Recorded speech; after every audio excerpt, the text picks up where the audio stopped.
The following is a conversation with Lance Zaleski. Lance started his career in law enforcement in 1999 and retired in 2021.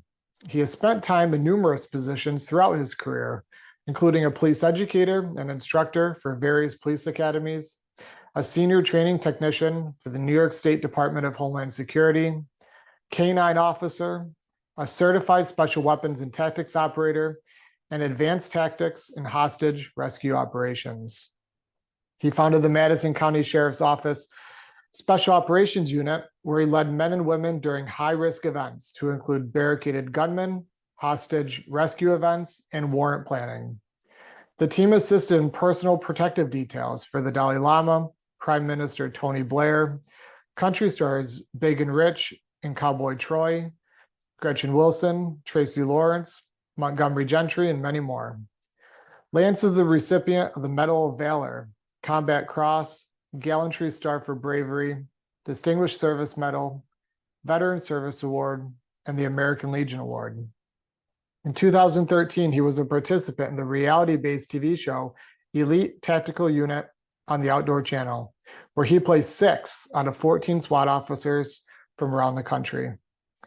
In 2021, Lance founded LZ Tactical Firearm Concepts, where he trained civilians in the basic pistol permit course, beginning pistol course, as well as 3 additional levels of advanced training, including defensive shotgun classes, advanced carbine, and pistol classes for military and law enforcement personnel.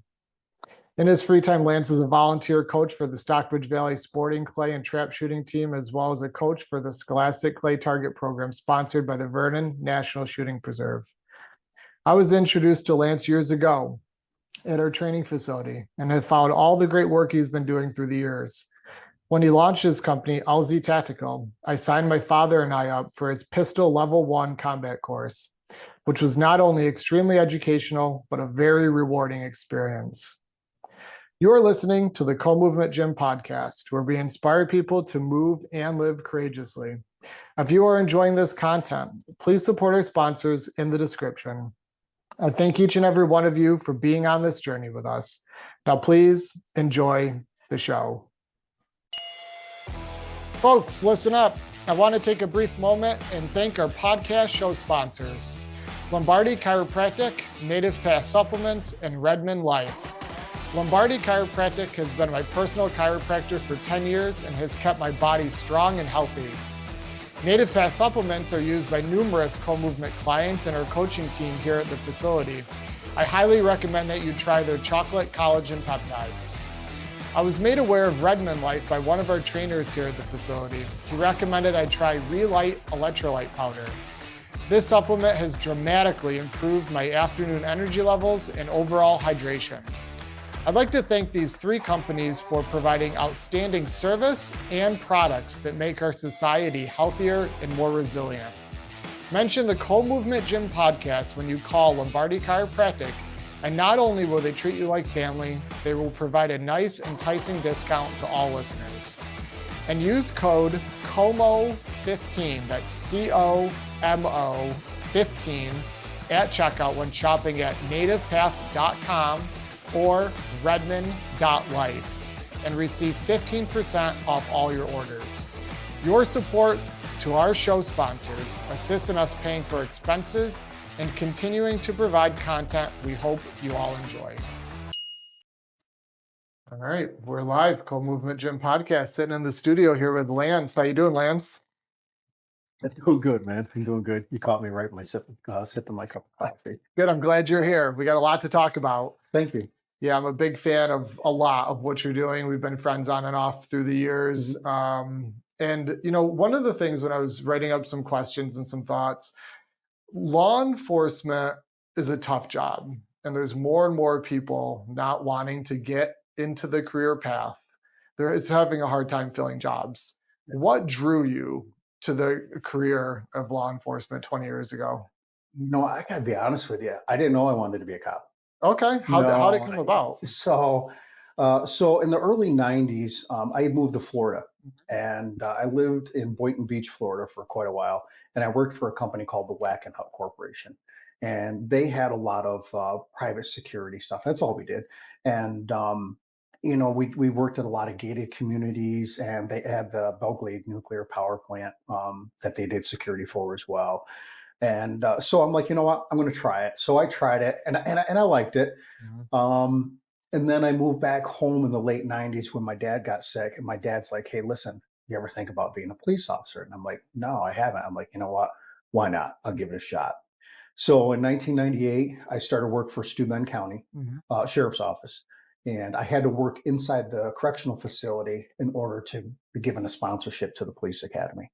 So in 1999, I attended Finger Lakes Law Enforcement Academy in Canandaigua, and after that, that's what got the ball rolling. I didn't think I would like it, and then I fell in love with it. You did. So that Yeah, wasn't the yeah. plan. No, no. Actually, my plan was I wanted to be a music teacher. Really? Did you Yeah. go to college for that or No, I went to okay. college for criminal justice, but I always grew up. I'm a country kid, Mhm. right? And I remember so many weekends that we would go to my grandparents, my mom's side of the family, and my grandfather played in a bluegrass band. Okay. And every weekend that we went out, it was standard practice that my grandfather and I would just sit around all day, and he would play the banjo and I would play the No guitar. way. Knowing you a Yeah, little bit, I wouldn't see that. oh, I loved it. So I really just that's how my love for music grew, and it started out on that kind of bluegrassy side, countryside, Yeah. and I mean like real country, old country, and yeah, yeah. So I'm like, you know what, I'm gonna go. I want to go be a music teacher, and then it just kind of changed for me. I'm kind of like, I wanted, being the teenager, I'm thinking, all right, this is the avenue that I'm going to go. And then I'm like, nah, I need something a little more adventurous, Mhm. So, back in the '80s, I went in the military. Yep. I was in the U.S. Army. Yep. I was in the infantry, Mhm. and I loved it. I have a lot of regrets with military. I wish I would have done more, I Mhm. guess, but that's kind of the case. Just look back and say, I wish I would have done more. Mhm. But then I got out and got into law enforcement, and got the ball rolling. Man. Yeah. Yeah. What do you think it's gonna take to turn the tides with wanting to get our youth involved with being in law enforcement? I know I'm friends with a lot of police officers and they've got Yeah. a ton of job openings and they're even the number of people taking the tests are like down a ton. They can't find qualified people to pass the fitness exams. Like what do you think? Because we need you guys. Society needs that. Like we can't be short staffed. I know corrections and a lot of these departments, the amount of overtime these guys and girls are doing is absurd and it can't be maintained that way. What do you think it's going to take to turn the tide there? You know what? Coming through the ranks, you always had administrations that you were kind of like, man, are they going to back me if something really bad happens? Mhm, You always worried about that. I mean, that still holds true for some agencies today. mhm, But what's even worse is the political motivation in this country today. I mean, mhm. the demoralization of law enforcement in this Defund country. the police. Yes, it Yeah. is absolutely absurd. And you know what? And the politicians, they hop on these bandwagons, and and they're like, hey, defund the police because this happened. You do see bad stuff that does happen. I'm not going to argue with that at all. But you never see the good encounters throughout the course of a day. And Yeah. we're doing it for 22 years. I can honestly tell you that I ran into far more excellent people, courteous people. Mhm, I mean, great citizens than you did bad guys. mhm, That's just the way it worked. But you mhm. never see that side of it. And I think until the politicians hop on board and say, hey, listen, you know what, we're going to start supporting Yep, law enforcement again. We need to bring, this chaos back to, some kind of normalcy. mhm. You're going to see guys, well, why would I want to do that for And that's what I've been 60 or hearing. $70,000 Because I've got a some year? young bucks here, and Yeah. they'd be great police officers. And I encourage them, like, "Man, take the test, just try it out. They're like, why would I want to do that? That's what they say. Like, why would I want to Yeah. deal with that? But it's that narrative that the media is painting, that it's that bad.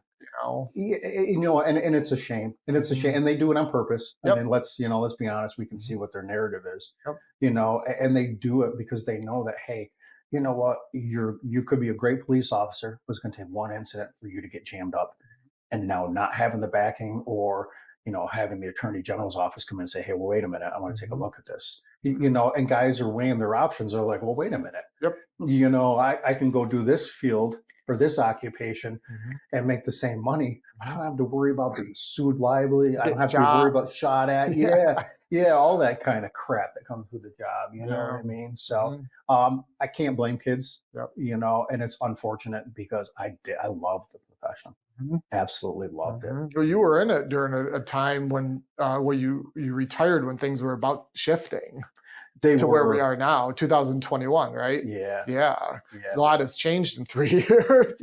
It's like a different world almost. It is, you know, but I think I had a great time. I really did. It's law enforcement, like any other profession, is what you make of it. You know, you can do as much as you want to or as little as you want to, and that's sometimes that's the problem. Are you, if an incident happens, which they obviously do in that role, are you personally liable, like personal lawsuits in the event something happens with being a police officer, or do you have like union protection? Like, how does that work? Yeah, a lot of your agencies will have union representation. You know, which is a great thing. Because I'm thinking, like, if you have personal assets, a house, a car, right? Like you've worked hard and you get jammed up, maybe you make a bad choice, right? And that happens. So high stress situation. Do they ever come after police officers personally for lawsuits, or is it handled by the department? Because I'm wondering, like my guys here, like they say, you know, why would I want to do that? I can see that argument. Like if you've worked 10, 12, 15 years and you've built up like nice family and some assets, and then you just get sued because you took down a guy on the sidewalk wrong and he broke his arm. You know what I'm saying? Sure. What kind of protection is there? You know, for a lot of guys, fortunately, they have union protection. And there's a lot of good unions out there that really support law enforcement, which is great.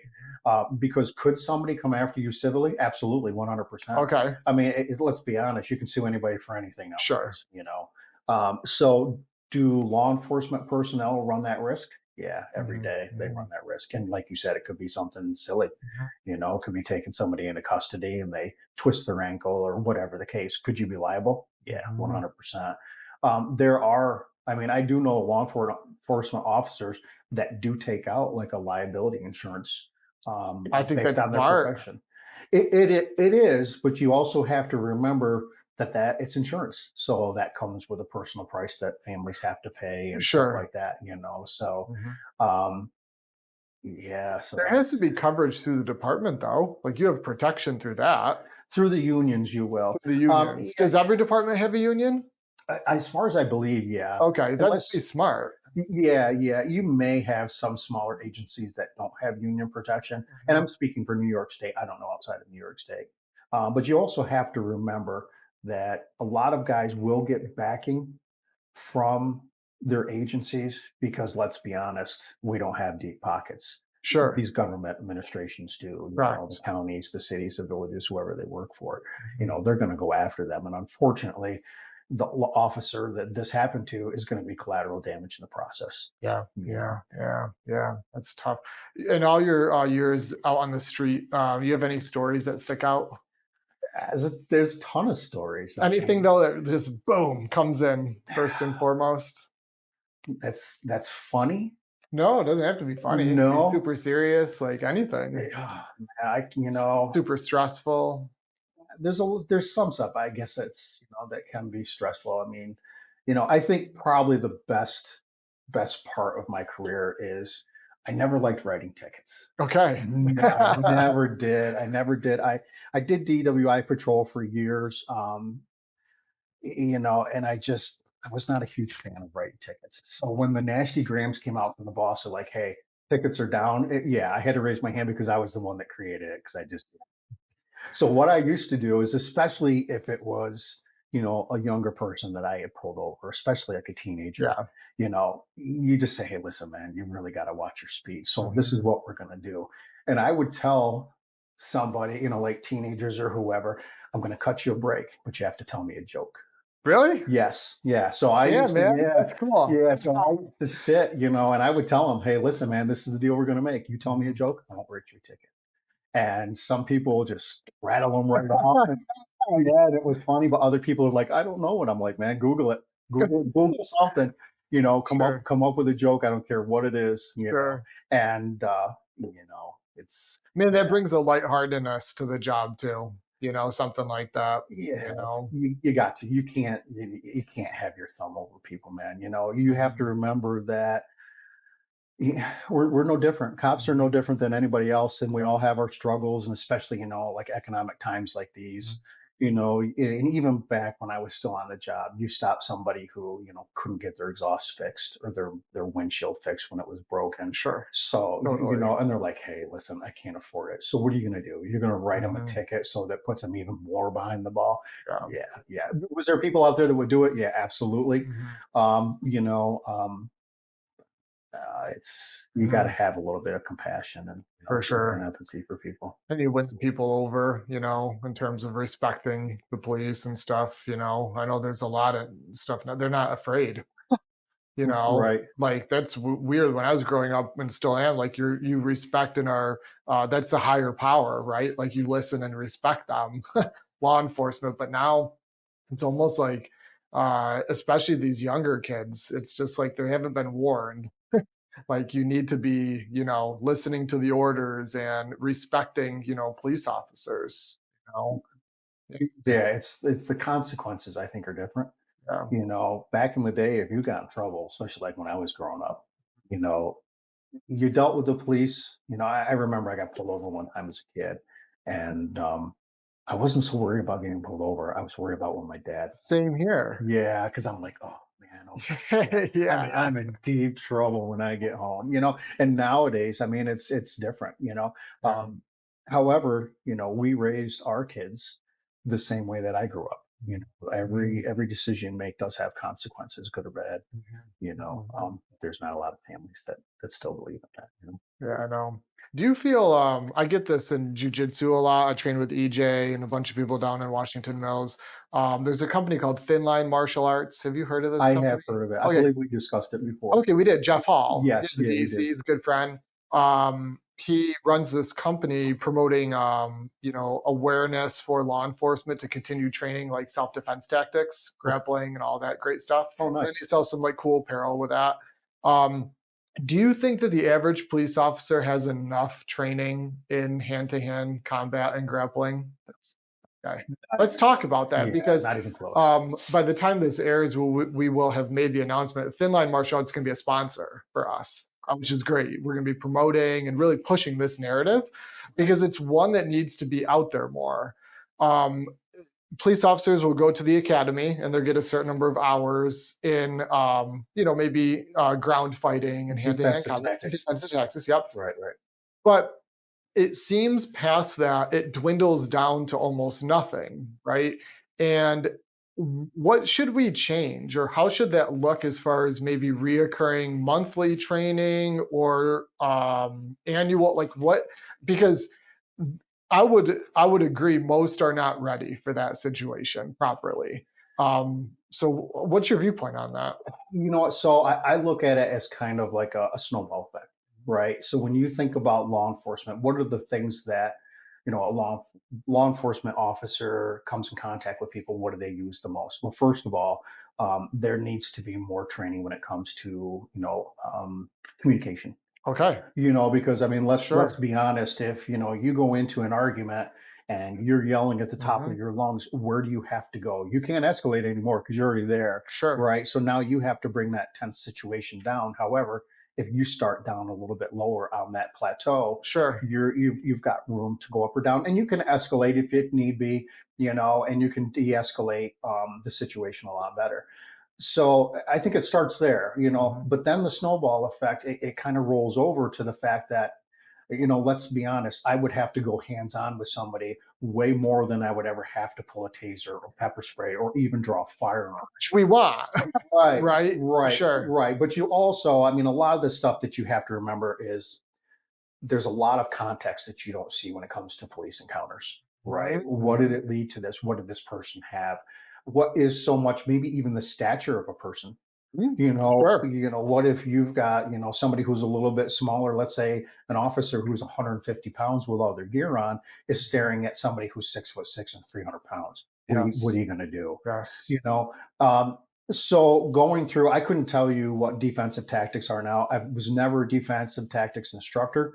However, when I went through back in the 90s, it was, I don't remember how many hours we did, Mhm. but there was always the need that you need to do more, I was fortunate enough because when I grew up, I wrestled.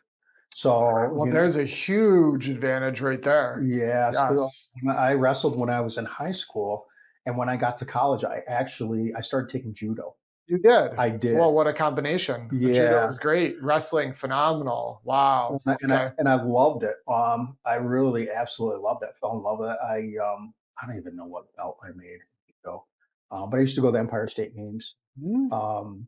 And I just had a blast. So looking at stuff and the ability to first communicate and control somebody, and then second go hands on and have the ability to control somebody is probably the biggest assets that law enforcement could have.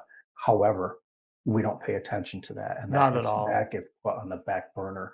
So Why? And one of my hypotheses with this is, I talked with, I think, Jeff about this. Um, it- Training grappling frequently is a risk injury. It's a mhm. high injury sport. You guys have jobs you need to attend and be physically capable. So do Right. you think that departments are concerned with, like, if I step in and pay for full memberships, so, 99 bucks a month to the local academy for, officers to train, that there's going to be an injury rate there and how that affects the job? Or do you not? That's something I think about. I think there is a potential for injury regardless of what tool you use. That's true. You know what I mean? So going to the jujitsu side of everything, I think that's a great tool for people to have. But you also have to remember that that would not be the only tool that these guys have to use. You know, you have your pepper spray, you have your taser, stuff like that. Mhm. After you're done communicating, if it goes south. Sure. Do I think that there's room for it and there should be a need for it? Absolutely, 100%.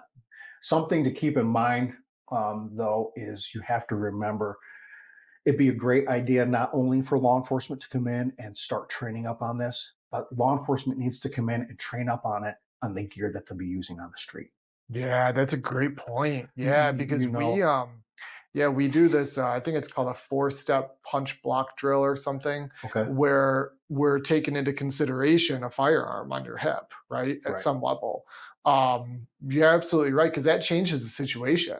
Because yep, straight up sport jujitsu versus street fighting, very different, right? yes, Some things lay over, but when you've got your tools on you and someone's reaching for that and they sweep you, pin you, and now right, they're grabbing for your hip, right? sure. That's totally different. So you got to remember, it's not just the tools they got on their belt, but they're Mhm. wearing a uniform that may not be as forgiving as our gym clothes, Sure. right?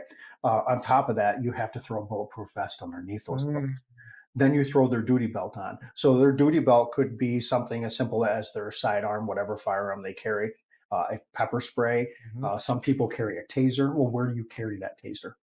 You know what I mean? Sure. Some guys carry expandable batons still Mhm. and stuff like that. So you have to, if you're going to put them in that kind of environment, they need to train with all those tools on so that once they hit the street, they're going to be like, yeah, I know how this game works. Yeah, that's I know when we drill the difference between like sport jujitsu and then MMA, because we're do cycles there with like striking with grappling. Mhm. Not so much from the feet, but from the ground changes the whole game also, Right. right? Getting Oh, yeah, yeah. punched Yep. versus knowing you can't get punched in sport jujitsu, right? It's a huge change also. So yeah, it is. It is interesting. I think we need to do more about it. Thin Line Martial Arts is doing it. I know they're reaching a lot of people with the message, and it's cool hearing you. We have similar opinions with that. So yeah, that's cool. What do you think about the Marine there on the news with the subway? You know, Have you looked into that much? I'll be honest with you. I don't think it would be fair for me to comment because I have not really done my homework on it. Sure. So, in all fairness, to say, yeah, he should have done this, yeah, that's not my place. I wasn't there. Yeah. You know what? And you know how the media is. You get their version of the truth. It's hard to even know what's true. Yeah. I've heard things like he held on to that rear naked choke for 20 minutes, which I'm like, I don't think anyone's arms could do that. And then Right. someone said 3 minutes, and I'm like, well, that's still a long time, especially if he's unconscious, right? Sure. So, like, or did he choke him out, went unconscious, and something happened in the midst of that, right? And then he let go, I don't know. Yeah, I don't either. It'll be very interesting to see what comes about, because he was a threat on the subway, according to what I've read, right? Verbally and all of this. And he had 40 prior arrests. But whether he was in the wrong or not, I don't know, because you don't know who to trust. No, And I feel bad. It's just tough, and I think this is the problem. You've got guys, and I'm sure that maybe in his mind, and I'm not going to assume anything, that this is a situation that needed controlling. And maybe He was that a was, Marine. yeah, but that Yeah. was his way of controlling it. So Sure. again, not knowing the full list of circumstances behind it, it wouldn't be fair for me to comment. Yeah. Good or bad. Yeah, absolutely. Absolutely. I feel bad for both sides, right? Because I know for sure he didn't, well, I'm assuming he didn't go in there thinking, I'm going to kill this dude. Right? Like, I'd say most people, normal people don't do that. Accidents happen, obviously. But then you also feel bad for the victim, obviously, and the family, Sure. involved. So yeah, I'm split on that, but it'll be interesting to see what the courts rule. You're just going to have to sit back, I think, and just wait and see what kind of Mhm. evidence gets presented, Yeah, for sure. and then just go from there. So Let's talk about your company, LZ Tactical. Awesome company. I'm Thank going to you. be back again for another course here soon. Thank you. So how did it come about? Tell me a little bit about it. Excuse me. I'm a huge fan, and I want more people to know what you're doing. So So back in 2000, when I first got, I got into law enforcement in 99. In 2000, I had the chance to go to basic SWAT school, which I did. I went through Syracuse. So it was a combination of Syracuse PD and Onondaga County back in that time. And it kind of brought back my military days, and I absolutely loved it. I'm like, yeah, this shit's great. This is awesome. And some people will probably think I'm crazy because you know what? When you're low crawling through mud puddles in November and it's snowing, you're sitting there thinking, what the hell am I doing here? Sure. But at the end of the day, you're just like, yeah, that was good stuff. In 2003, I had the chance to train with some guys from LAPD that came out here through the International Associations of Chief of Police, and I attended a advanced tactics and hostage rescue operations course. Those guys were phenomenal, and it's just being so new, you just kind of soak everything up as much as you can, and you just learn from people. If you're just one of those closed-minded people that says, "Wow, I don't believe what this guy has to say," well, guess what? We learn something from everybody, good, bad, different. Like, hey, I'm going to take that and I'm going to use it, or you know what? I'm not sure if I agree with that 100%, but maybe I could twist it this way and use their idea just in a different concept. So being on the whole tactics side of it, I did tactics for 21 years. And then back, I think around 2015, 2016, I got recruited by Homeland Security. So I started working with EJ, Bob Stallman, and there was a guy, I can't think of his name. He's a SEAL that used to work for Homeland. Oh man, I forget. I apologize. Anyway, he ended up recruiting me after we took a woodland tactical class, and he's like, "Hey, would you consider working here?" Dan Izo, that's his name. Okay. Phenomenal guy. He's like, "Hey, come see me." So I went and saw him, and anyway, Dan recruited me to start teaching at Homeland. So the courses that I teach at Homeland are initial response to active shooter, woodland tactical operations. I taught some land navigation, not a lot. And then I taught a couple CQT classes, which is close quarter tactics. So I fell in love with the whole teaching side of it, but at the same time, I was still active with our team, so I was really trying to keep up to speed as much as possible. And, as I got toward the end of my career, I'm just like, you know what, why don't we I'd be a fool not to pass this information along that I've learned throughout my career, Absolutely. to Hmm. people out on the street, just so people understand, hey, there's more behind encounters than lethal force Hmm. and those kind of concepts. But it's just I saw the opportunity to make something my own, Hmm. and that's when I'm just like, I told my wife, I said, hey, I think it's about time that I retire, and this is what I want to do. And I've been a firearms instructor since 2003.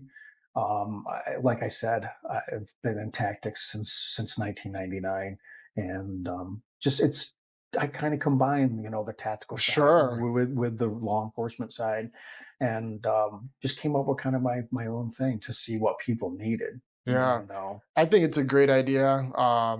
You offer numerous classes Mhm, that I find really cool because you've scaled it almost like a hierarchy, right? You have the beginner, mhm, and then you have level one, level two, level three, and then you have different classes like shotgun classes yep, and all of that.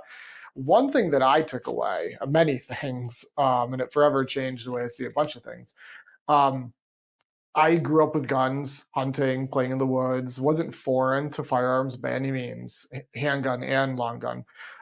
But I realized how little I knew and how not proficient I was after taking that class. Like your class opened my eyes to so many things, so many things. And I couldn't recommend it enough to people that want to take their firearm education and handling to the next level.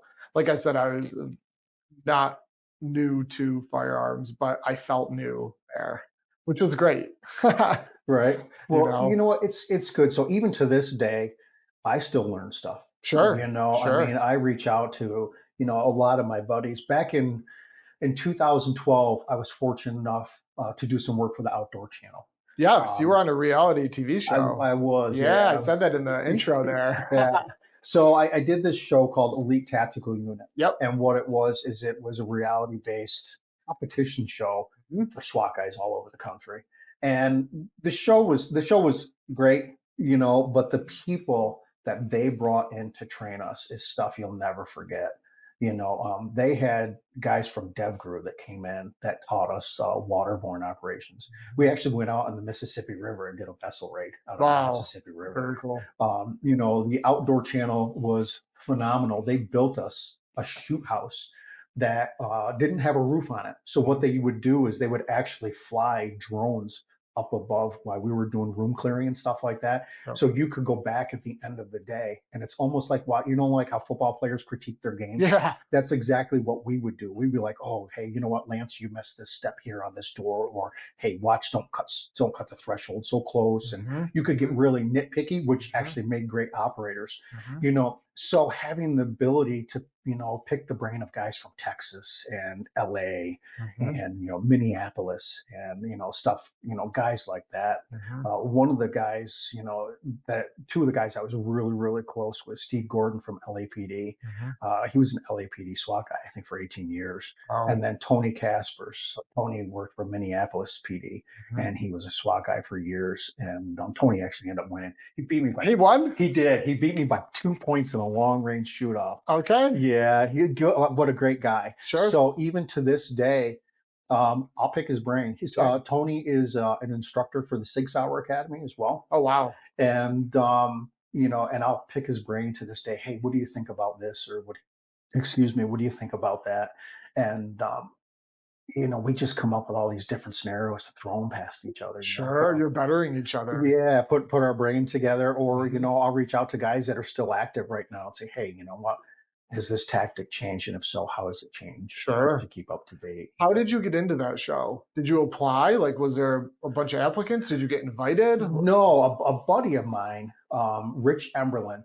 I reached out to Rich. Rich and I became friends. I think like around 2010, maybe. Mhm. Rich was on Dallas PD SWAT, that TV show. Okay. And then Rich was also on Live PD, that Mhm. TV show Live PD. Yep.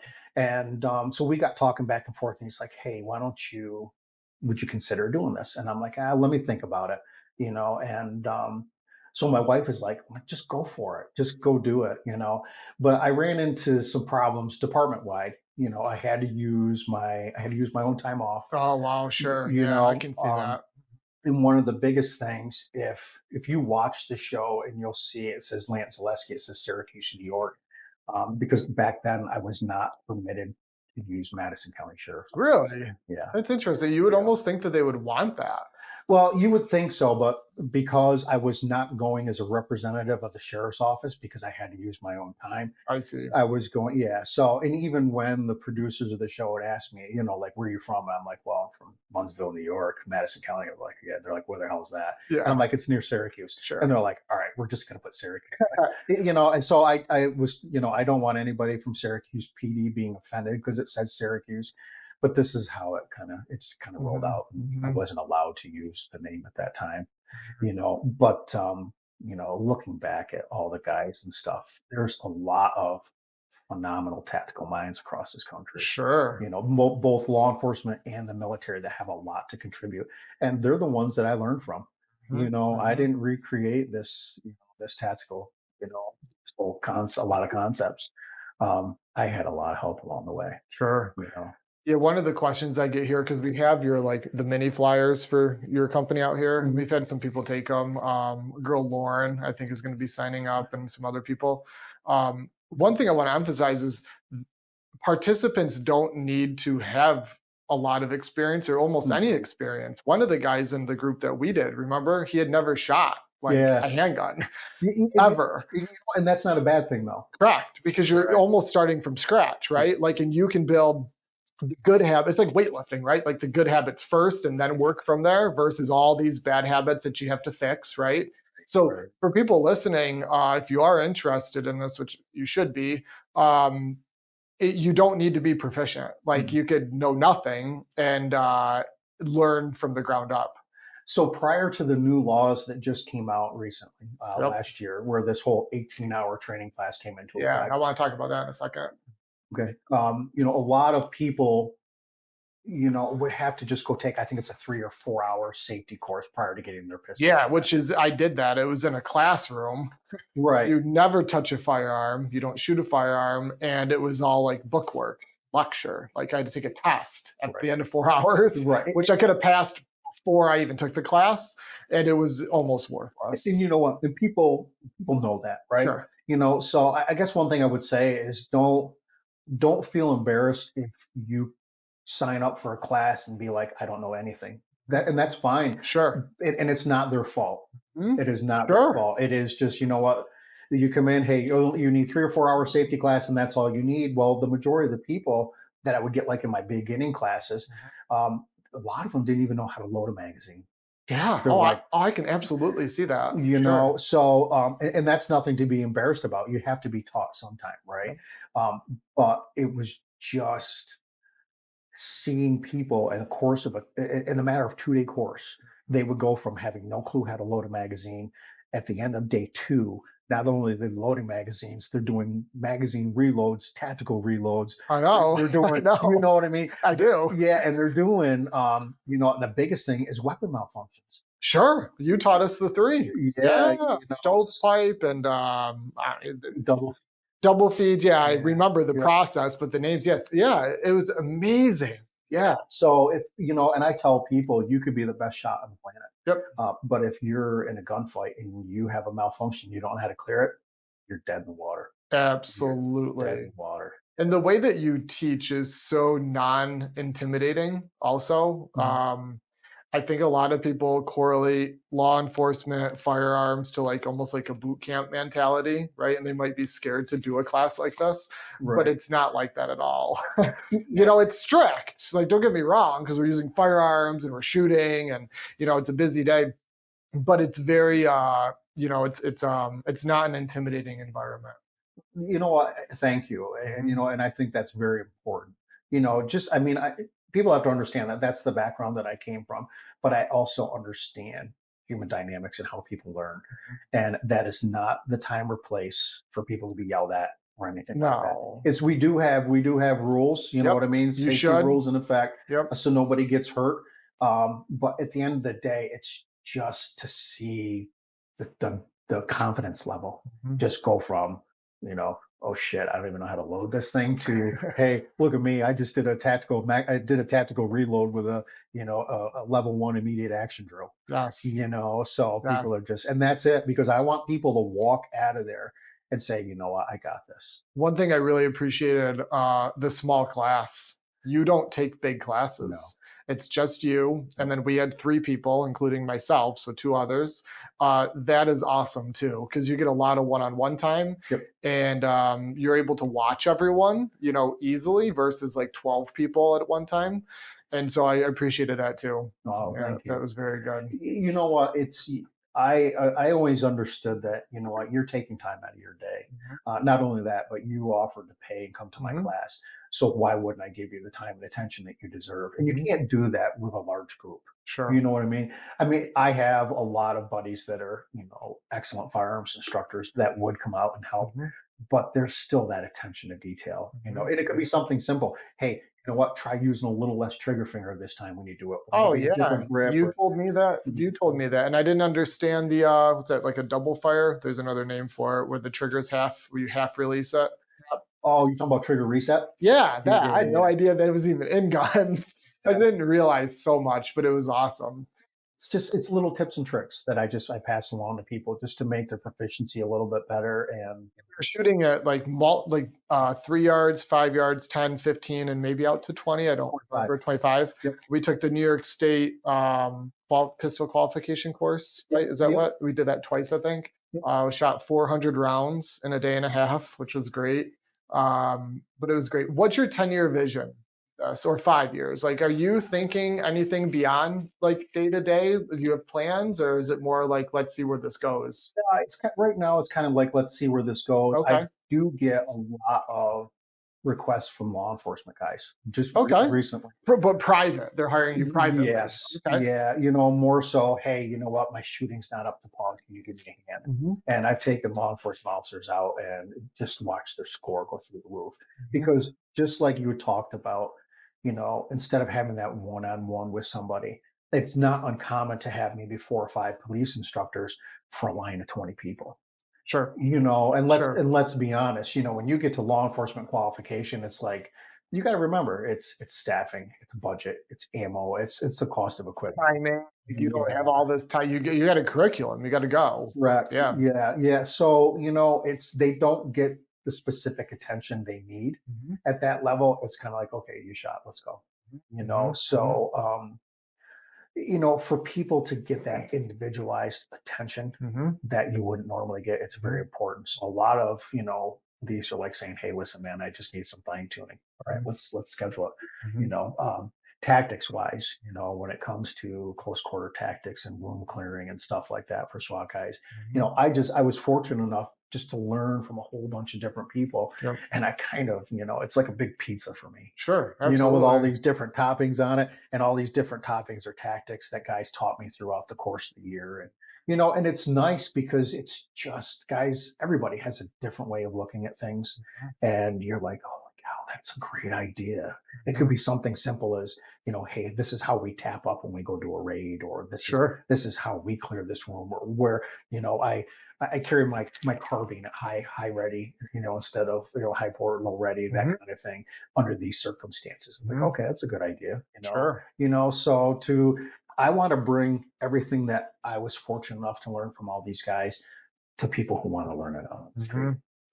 Yeah, one of the things I find interesting is then there's the other side of the coin where people are like, well, why would you ever need this? Right? I'm sure you've heard Oh, this, all the time. Okay, you do. Oh, yeah. Well, let me remind people, I've got this here. The average response time when you call the police is 8.5 minutes. And out here where we are in rural Central New York, it's probably 15. Okay.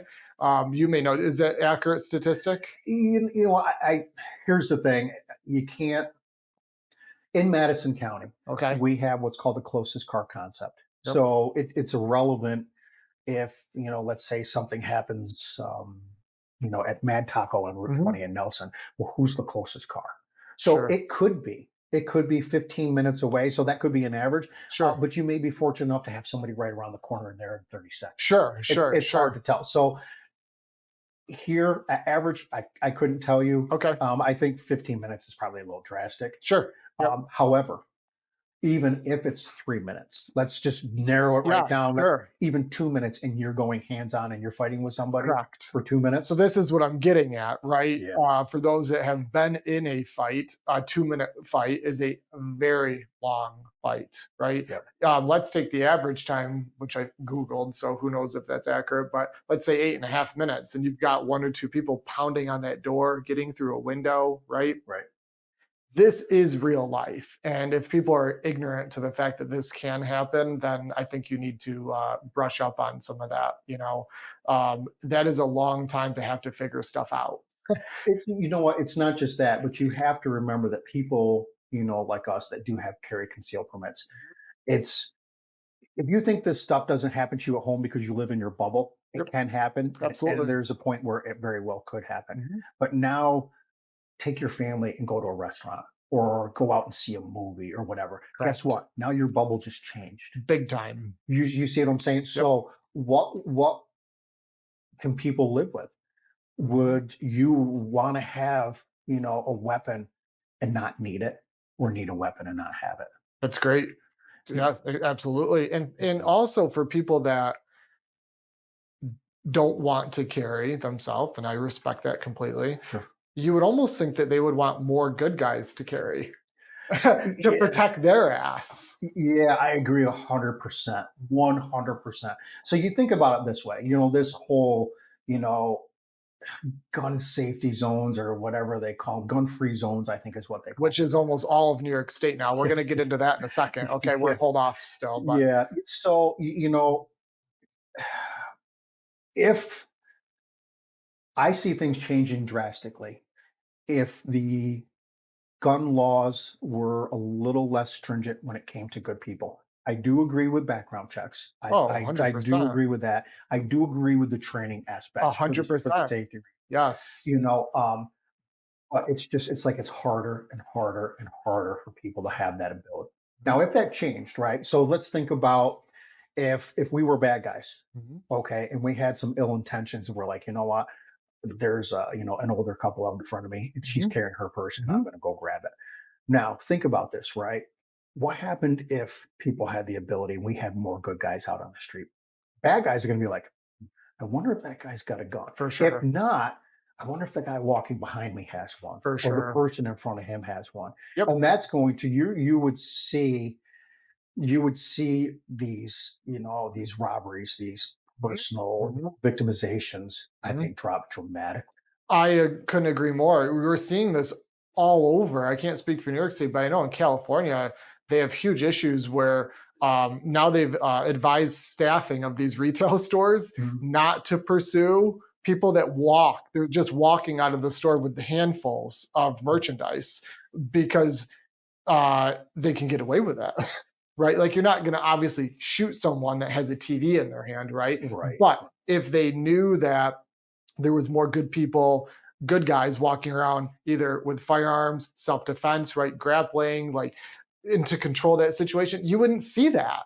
I don't believe you would. Like, but if you know that no one is going to do anything to you, and the best chance that law enforcement has is to catch your face perfectly on camera and then find where you're living, man, go for it. Yeah, you know what? I think you're 100% right. And we could even not talk about guns. We could talk about, like you said, let's talk about grappling Sure. and Yeah. jujitsu. Yep. You know, you pick a fight with the wrong person. We Correct. always everybody had that high school bully Yep. that picked the fight with the wrong person. They had enough. So what do you think would happen? Let's use Walmart for an Mhm. example, Mhm. or any other department store out there. Somebody tries something like that in Walmart Mhm. or a department store, and they get their ass handed to them. Sure. And then people are going to be like, "Oh wow, man, he picked the wrong fight." Yep. You're right. So what are you going Mhm. to do?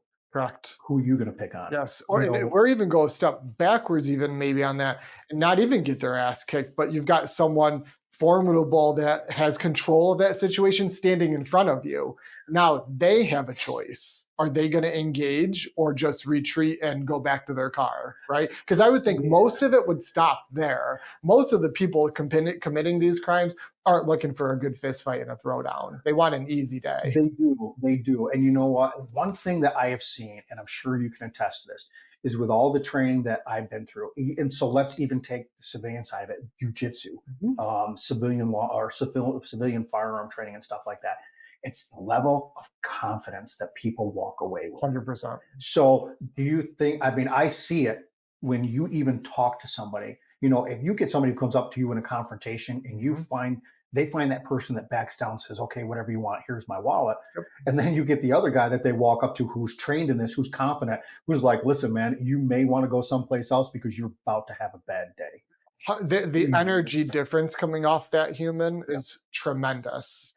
And you can feel it. You You can. 100% agree. Yep. 100% agree. Yeah. So you know what? That right there, that's the communication. Sure. Right. And even so, with people that are dressed in outside of a uniform, we always talk about how people in uniform have this officer presence. Well, I think everybody has presence. Could agree more. You know, in some way or another. Could agree more. And it's just that confidence, like, you know what, you're going to come up to me and you're going to say you're going to do this to me. Guess what? You may. And this is my theory. You know, I've been in fights before. I've won some. I've had my ass kicked in others. Sure. But guess what? You're going to earn it. Absolutely. You were going to earn it. Yeah. And you would be one of the guys radiating the energy of, like, you know, there may be someone else better to go pick on, you know? Yeah. Go someplace else. Seek life elsewhere. Yeah, for sure. Yeah. No, that's good stuff. Yeah, so we're gonna put links in this to your website. Is that the best way to love? Yeah. Okay. Yeah. So you can go on my website. You can I usually update my schedule in there. I try to do your website's great, by the way. Thank and I'm you. pretty picky with that. Like, it's very easy to understand, great class descriptions. I like it a lot. Thank you. You know what? And I try to update it as best I can. You know, my wife does help me a lot, mastermind behind all that stuff. You know, it's just I try to get as many classes as I can that doesn't affect my ability to see my boys with sports. You're retired. I am. Let's remember that. Yeah. So my family time, even when I was on the job, was very important to me, and it's even more important to me now. You know, so when people look out there and they're like, "Oh, he's only holding one, you know, beginning firearms this month," you know, don't fret. You know, I'll get another one on there next month. But understand that, you know, my family has always been my top priority. You got to have a balance to stay fresh. I know with coaching, it's the same thing. Like, I can't coach 8 sessions a day. Like, by Friday, I hate fitness and people. Right? Yeah. So you got to pace that out, you know, and stay passionate with that. So you're right. Because you know what? If you were in here, you know, 16 hours a day, every day, you can be like, all right, listen, I need a break. Career. Yeah. Sure. Yeah. You're just like, all right, this is not working for me. And it's, you know what? And it's the same that holds true, you know, in the firearms profession and stuff like that. It's, you know, but it's fun. You know, one of the things it's really fun for me is I coach for Stockbridge Valley. Yeah. The clay, the shooting. Yeah. The sporting clay and the trap shooting team. And I also coach for the Vernon National SCTP team. So that's the Scholastic Clay Target Program. Awesome. That is designed for students to come in and shoot who want to learn how to, you know, do the sport that don't have the opportunity at their school. So they come. Boy, that is awesome. And you're the head coach for those? No, I'm assistant coach. Okay, yeah. Yeah. I enjoy it. It's just getting out there and watching the kids just progress. Well, there's so much to that, right? Like firearm handling, safety, structure, discipline, obviously becoming a better shot. You know, there's just so much to that. I love shooting clay pigeons. Awesome. We have the old school one where you load it and then you pull that big heavy spring back. Oh, yeah. And you pull that rope to where if your shin was in the way, your leg is destroyed. Yeah, that's what I shoot with. So Pete Lombardi and I shoot at his house with that. And yeah, that's fun. Sure. That's great. That's a great way to learn, you know, and it's just having that opportunity for the kids, you know, and one of the most important thing, I think it's, you know, trap shooting and sporting clay shooting are like any other sport for a kid. You have to be coachable. Sure. You know, you have to want to learn, you know, because we've seen kids that come because, you know, hey, their parents, I want you to try this and that. The kids have a terrible time. And we're just like, listen, man. Can't force it. No. And it's, you know what? And this is just not their thing. But we've seen kids that leave that come back a year later and say, hey, you know what? I really want to try this again. hop on board, dude. Man, that's awesome. So tell me real quick, because I'm thinking about our kid. How old you got to be? So I believe you have to be 12 years of age. Okay, so he's going to be 10, so he's getting closer. Yep.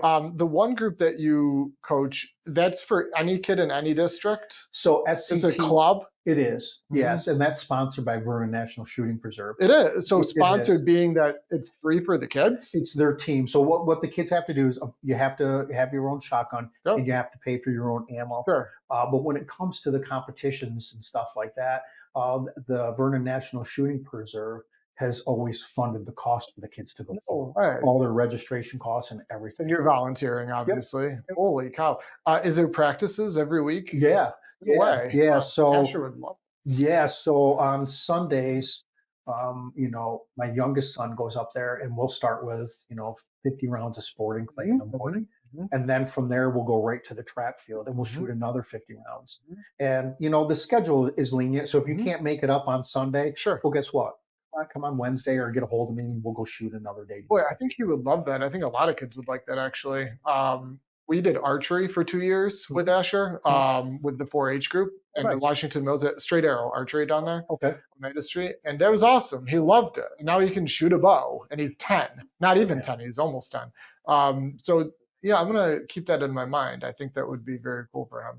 It's A lot of things. good because you can see, like I saw this evolution with my youngest son, Mhm. right? He started archery lessons over at AJ's Archery Oh, yeah. when he Mhm. was, I think, maybe 8 or 9 years old, Yep. and just fell in love with it. Yes. And that really transferred. He likes being outside. Same with Asher. Yeah. Yeah, and that really transferred over to, I'm like, hey, you want to try this? And he goes, I'll try it. Yeah. And he fell in love with it. He does very, very well. He made it to the national competition last year out in Mhm. Michigan. Mhm. He ended up placing 1,111th out of 3,000 kids. It's great. Yeah, in Michigan. I saw Yeah. you posted that on Facebook, right? Well, I did. You took I a did. bunch of kids out there, didn't you? I believe was it there just your was son? no. I think there was, man, I want to say it around 5 or 6 I kids thought that so, went out. yeah. What an Yeah. opportunity. So Yep. Michigan, did you drive? Did. You did? Yeah. Okay, that's cool. That's a cool road trip. Yeah, it's so we stayed out there for almost a week, Mhm. and the kids. This place it's in Mason, Michigan, and this facility is it's monstrous. It has, I think, 44 or 45 trap fields. Wow. So you could stand on trap field 1 and you couldn't even see the other end. That's how big it is. That's awesome. Yeah. Sure. Yep. So we spent a week out there, and they have phenomenal shooters from all over the country that were Mhm. out there. These kids are just great. I'm happy for them, that they're Mhm. doing so well. They found something they love. This year we're also on our way back. We're going to stop in Ohio at Cardinal Shooting Center. Okay. And that right there is going to be the SCT National Championships In Ohio. in Ohio. So you're going to go from one competition to the next, Cool. Michigan, then Ohio. Yeah, Oh, wow. we'll spend a week in Michigan so he can shoot, and then we'll come back. We'll spend another week in Ohio. So What a trip. yeah, Memorable. yeah. So it'd be Okay. fun. It'd be fun. Be good for him. Maybe I'll be on one of those trips here if Asher gets it. Yeah. That would be very cool. Final question. Looking back in your career in law enforcement, what are you most proud of? Wow. Uh, I think developing things. Mhm. And it's not that I could say, hey, listen, I started this, I started that. It's more of, hey, take this, run with it, and make it something greater. I'll give you an example. Back in 2004, 2003, 2004, I started fundraising. I hooked up with the American Legion in Chittenango and started fundraising to get enough money for a canine to Hmm. have the first Wow. road patrol canine for the sheriff's office. And we did it. And I say we because there were Mhm. so many Mhm. people that helped out. So I did canine from 2005 to 2013. Back in 2000, when I first, after I completed my basic SWAT school, I was tasked by the administration, hey, I want a team formed and you're going to run it. I knew nothing. I knew absolutely nothing. And that was your idea. No, actually, it was not my idea. That Okay. was the administration says, hey, we want to have a team. Sure. You're certified. You're going to be in charge of it. Okay. So I'm kind of like, what the hell am I doing? Sure. So at that time, having great people, from Onondaga that helped me out, and I would pick their brain. The state police, the SORT guys were phenomenal. The great tactical minds, like Dave Verne and Shad Mhm. Crow and all those guys. They helped me along the way. And the good and the bad. They're like, hey, listen, what, next time consider this, Mhm. or hey, this is a great job on this side, and to see the team change throughout the years that I was there and how it developed. We were, man, we were tasked to go everywhere. We would get requests from, Troy police to come out when the riots happened. Yep. We went out and helped Syracuse. Mhm. We went out to Wayne County a couple times on some homicide investigations and Mhm. stuff like that. Excuse me. Um, it was great to see the guys kind of, as I got promoted, to lieutenant and then finally captain, I took a huge step back, Mhm. which was fine for me because it allowed the guys to say, hey, you know what, this is the way you've been doing it, but let's twist it, let's try it this way. And they were phenomenal. Mhm. They were phenomenal. I couldn't tell you how many raids we did over the course of my career, how many barricades we had, but just to see the guys say, hey, listen, it went from, hey, Lance, uh, can we go do this, to, hey, Lance, this is what we're doing. That's awesome. So you Yeah. taught people that then became teachers. That's great. That's a level of like mastery. You know what? And it was nice because it's their baby now. Mhm. And my whole goal was, hey, this is what I created. Now take and make it better.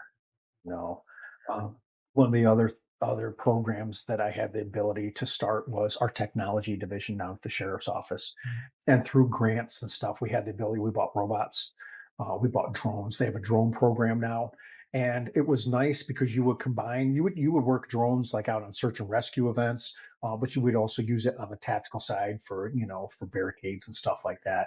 And just to see how it evolved, and the pilots down there, they'd be like, "Hey, this is what." It was a learning process for me Mhm. because I've never been a drone pilot. Sure. So you kind of like, hey, and I've never been a sniper. So when my sniper elements were out, I needed that information, and I needed them to say, "Hey, listen, this is what we're doing. This is why we're doing it." So I could put it into context of the Sure. whole thing. And even with the drone guys are like, "Hey, LT, this is what we're going to do. This is why we're doing it. Roger that, make it happen."